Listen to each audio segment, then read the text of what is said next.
राजनेताओं को उल्लुल जुलुल गाली मत दो, बेचारे रात दिन मेहनत करते हैं, थोड़ा उनको भी धन्यवाद दे दो।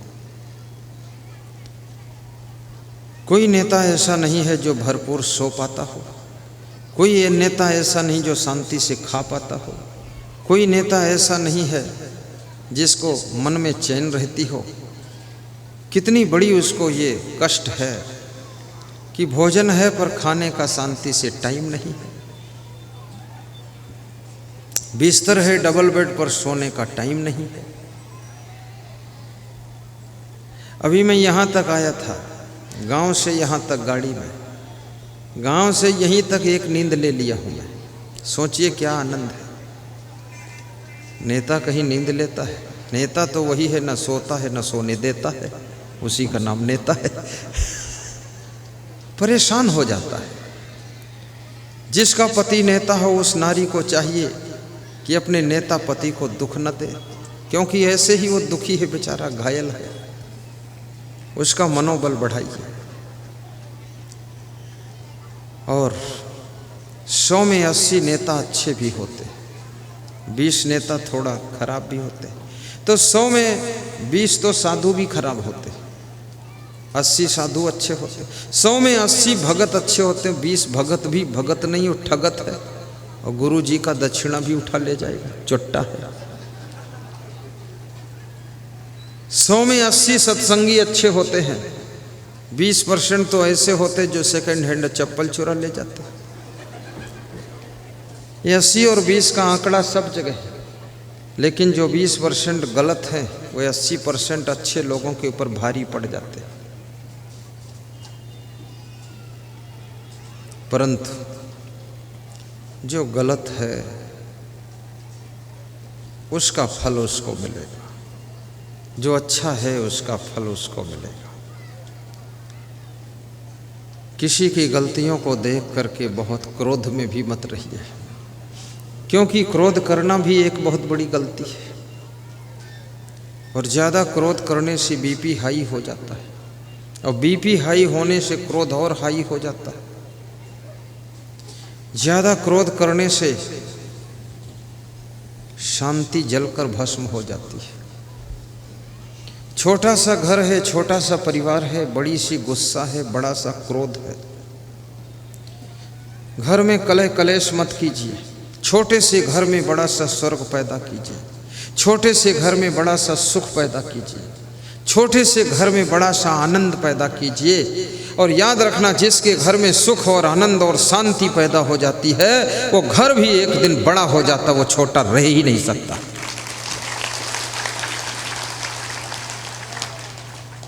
बड़ा घर बनाऊंगा ऐसी बड़ी प्रतिज्ञा लीजिए, अच्छी गाड़ी लाऊंगा ऐसा संकल्प लीजिए। और इससे बहुत बड़ा फायदा, यदि तुम संकल्प ले लो कि अच्छा घर बनाऊंगा, तो तुम पान पुड़िया गुटखा खाना फिर बंद करोगे।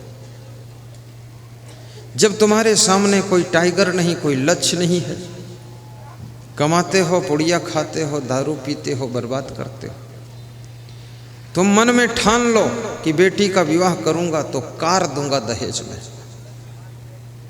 बेटी को सामान मत दो विवाह में, ये बर्तन, ये थाली कटोरी गिलास चम्मच भगौना, ये डबल बेड, कपड़ा धोने की मशीन, फ्रिज, ये सब मत दो।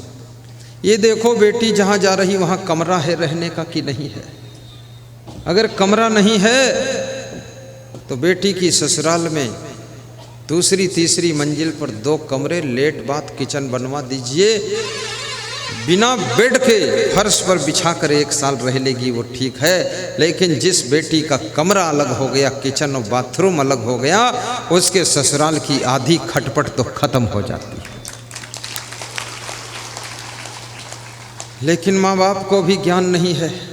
मैं जितने माँ बाप देखता हूँ सब बर्तन देते हैं, कपड़ा देते हैं, फ्रिज देते हैं, सोफा सेट देते हैं, एक परंपरा चल पड़ी है। सब एक दूसरे की नकल कर रहे हैं। और जब इतना सामान, और उधर ससुराल वाला जो तुम्हारा समधी है उसके पास भी बुद्धि नहीं है, क्योंकि समधी कहाँ रहेगी बुद्धि। और समधिन समधिन तो हालत खराब है, बिना बुद्धि की है, खोपड़ी है खाली। ये सामान मना कर दो कि सामान नहीं चाहिए। 5 लाख समधी लगा दो, 5 लाख तुम लगा दो, 10 लाख में 7-8 कमरे का मकान बन जाए और उसी में जा कर के तुम्हारी बेटी आराम से रहे, बूढ़ी सासू भी रहेगी, खुश हो जाएगी और वो 100 साल मकान चलेगा। ये फ्रिज और कपड़ा धोने की मशीन उठाने धरने में ही 2-4 साल में टूट टाट के ढकना पकना अलग हो जाता है। क्या मतलब उससे? बेटी को भी मैं कहूँगा, ये सामान का भी लालच मत करिए, कमरे का भी लालच मत करिए। अगर तुमको मायके से कुछ लेना है, उच्च कोटि की शिक्षा प्राप्त करिए और सुखी रहना है जिंदगी भर तो माता पिता से अच्छे संस्कार प्राप्त करिए और शांति से जिंदगी जीना है तो सत्संग से जुड़ जाइए और गुरु की भक्ति कीजिए। और मायके से जब जाइए अपनी ससुराल को तो गुरु की भक्ति और सत्संग के संस्कार लेकर के पहुँचिए तो अपने ससुराल को भी स्वर्ग बना दीजिए और सास ससुर को भी शांति प्रदान कीजिए।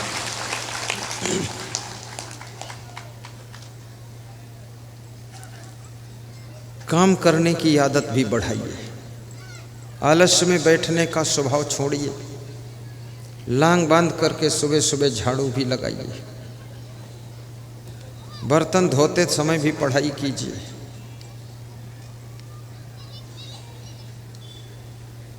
मैं सुबह सुबह योगा करता हूँ तो भी पढ़ाई करता हूँ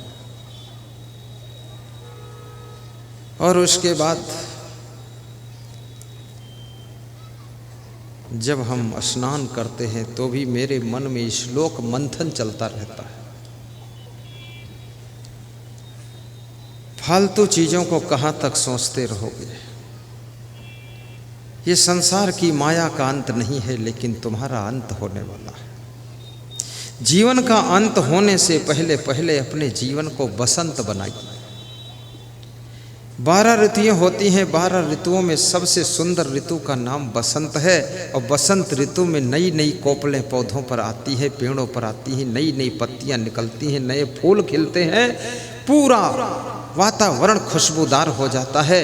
ऐसे तुम्हारी जिंदगी जब बसंत बनती है, और बसंत जिंदगी तभी बनती है जब कोई महान संत की कृपा होती है, तब जिंदगी बसंत बनती है। और जिंदगी बसंत बनती है तो सुख शांति के फूल खिलने लग जाते हैं और जीवन मंगलमय हो जाता है।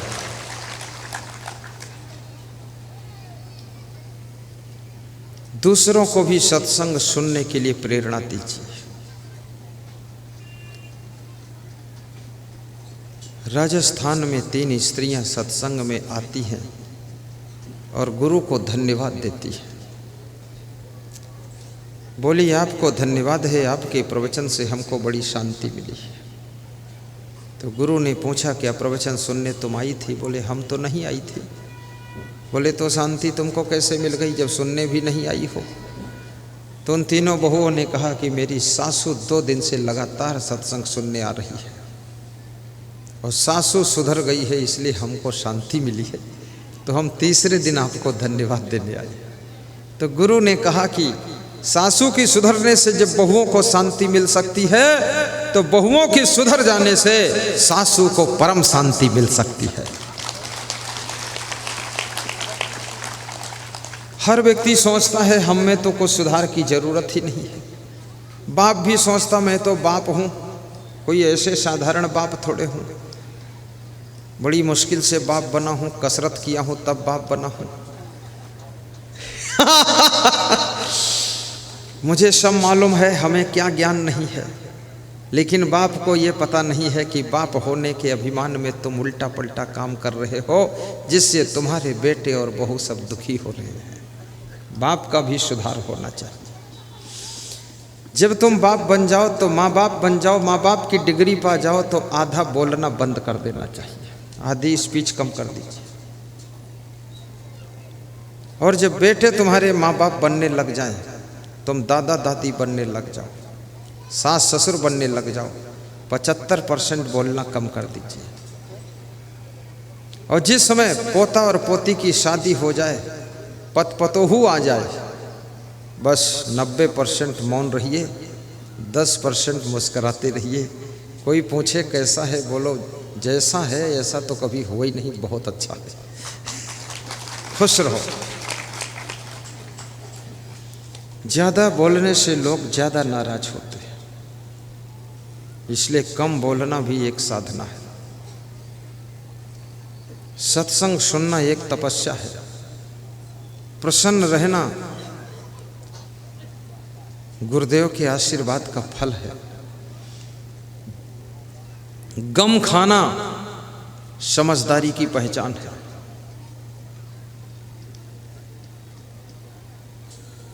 हंसती हुई जिंदगी बिताना ये ज्ञानी का लक्षण है। शांत रहना ज्ञान की पराकाष्ठा का लक्षण है। गहरी नींद सोना स्वस्थ रहने की पहचान है। और निश्चिंत रहने की पहचान है। मन निश्चिंत होगा, शरीर स्वस्थ होगा, तभी तुम गहरी नींद सो सकोगे। और मन निश्चिंत उन्हीं का होता है जो अपने कार्यों को समय पर पूरा करते हैं। टाल मटोल मत कीजिए, आलस्य मत कीजिए, लापरवाही मत कीजिए, गलतियां बार बार मत कीजिए, दोहराइए मत। किसी के पैसे मत निकालिए, किसी का मोबाइल मत उठाइए, किसी का चार्जर मत लीजिए। 2-4 हज़ार का सामान ले लोगे, लेकिन वो 2-4 हज़ार देने के बाद भी वो शांति, वो चैन, वो निश्चिंतता नहीं मिलेगी जो 2-4 हज़ार की चोरी करने से टेंशन मिली, चिंता मिली, भय मिला, घबराहट मिली, असमंजस मिला, अशांति मिली। ये 2-4 हज़ार रुपये क्या चीज़ होता है। शांति तुम 2-4 लाख खर्च कर दो फिर भी मिलने वाली नहीं है। इसलिए 2-4 हज़ार के लालच में अपनी अमूल्य शांति को नष्ट करना घाटे का सौदा करना है। आप इस लालच को छोड़ दीजिए और जाने दीजिए 2-4 हज़ार की चीज़ को ईमानदारी, वफादारी, जिम्मेदारी के साथ रहिए, ताकि आपके मन में कोई टेंशन ना रहे और हंसती हुई जिंदगी को बिताइए। ये सुख बहुत बड़ा सुख है। थोड़ा जोरदार ताली बजाया करो।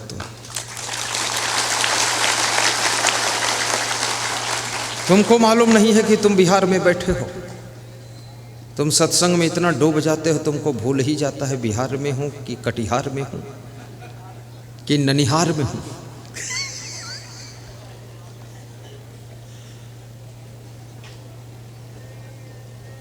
कई बार मैं भी आपके प्रेम में भूल जाता हूं कि मैं कहाँ हूं।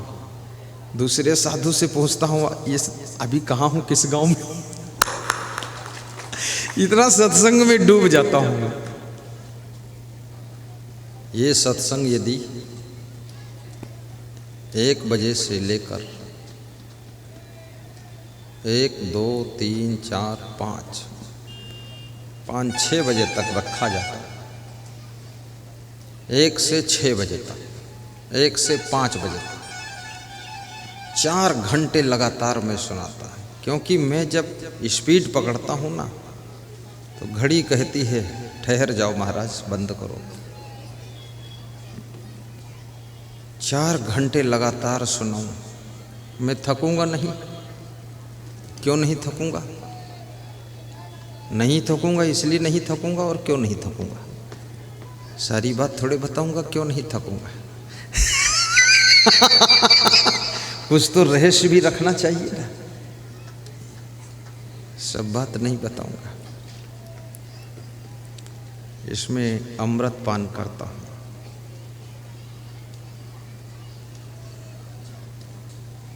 घोंट घोंट कर पानी, रुक रुक कर बानी। क्यों नहीं थकूंगा? ये जो बीच बीच हंसता हूं ना और तुमको हंसाता हूं, हंसता हूं और हंसाता हूं, इसलिए न थकता हूं न थकाता हूं।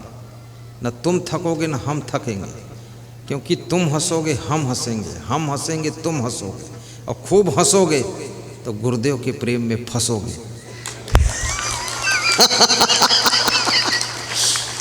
गुरुदेव पागल बना देंगे तुमको, और गुरुदेव भी तुम्हारे साथ पागल हो जाएंगे। भक्ति में पागल होना भी ज्ञान को प्राप्त होना है। भगवान राम मुस्कुराते थे। राम ने कहा है जिंदगी के संघर्ष तुमको पराजित नहीं कर सकते हैं। यदि तुम्हारे मुखमंडल पर मुस्कान सदैव रहेगी तो संघर्ष विराम ले लेंगे, लेकिन तुम्हारी विजय होगी। भगवान कृष्ण हंसते थे और कहते थे जब तक तुम हंसते रहोगे तब तक तुम हारोगे नहीं, इसलिए हंसो। हंसने से जीत का जन्म होगा। आपने घोड़े को देखा होगा, घोड़ा जब इक्का और तांगा में जोड़ा जाता है और इक्का और तांगा पर 4-5 लोग बैठते हैं, घोड़ा खींचता है, तो जब घोड़ा खींचता है ओवरलोड है तो घोड़ा क्या करता है, बीच बीच हंसता है, ही ही ही ही ही। और वो हंसना घोड़े की थकान को आने नहीं देता है, घोड़ा एकदम चुस्त दुरुस्त रहता है। इसलिए महिलाओं से कहूँगा भोजन बनाने के बाद थोड़ा हंसा करो, उसके बाद फिर बर्तन मांजा करो, और बर्तन मांजते समय मुस्कुराया करो, और जब बर्तन मांज धोकर रख दो तो फिर हंसा करो, और फिर कपड़े धोया करो तो फिर हंसा करो, और बिस्तर बिछाओ तो फिर हंसा करो, और जब पति घर में आ जाए तो ऐसे मंद मंद मुस्कुराया करो, लगे कि परमात्मा ही आया है।